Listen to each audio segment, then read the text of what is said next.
Today I'm going to cover anatomical terminology, starting first with the 3 planes of motion. The first plane of motion is sagittal, where the body is bisected front to back, giving us equal planes on both the left and the right.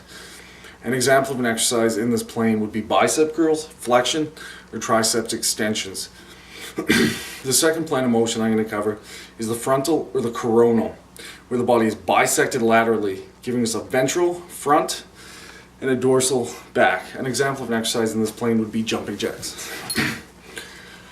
The third plane of motion that I'm going to cover is transverse, where the body is divided in half into inferior, the lower half, and superior, the top half.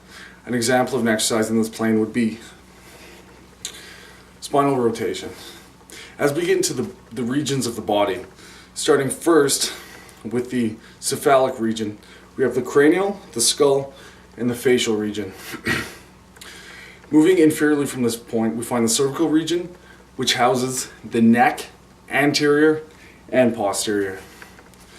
Moving laterally from this point, we find our shoulders, starting with the deltoids, moving inferiorly into the brachial, into the antebrachial, into the carpal, and finally the digits.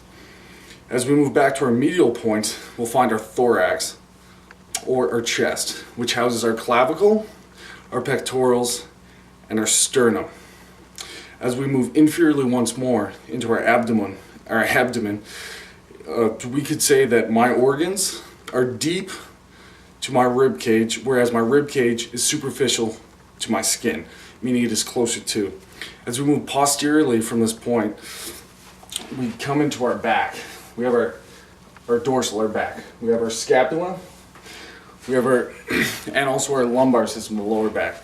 Moving back to our medial point, and slightly inferior of the abdomen, we find our pelvic region, which houses our groin and our gluteals.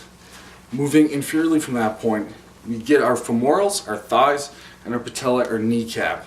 Moving inferiorly once more from this point, we run into our tarsals, our ankles, and once more into the digits, the toes. Hopefully you learned something, because I know I did doing this. Thanks a lot.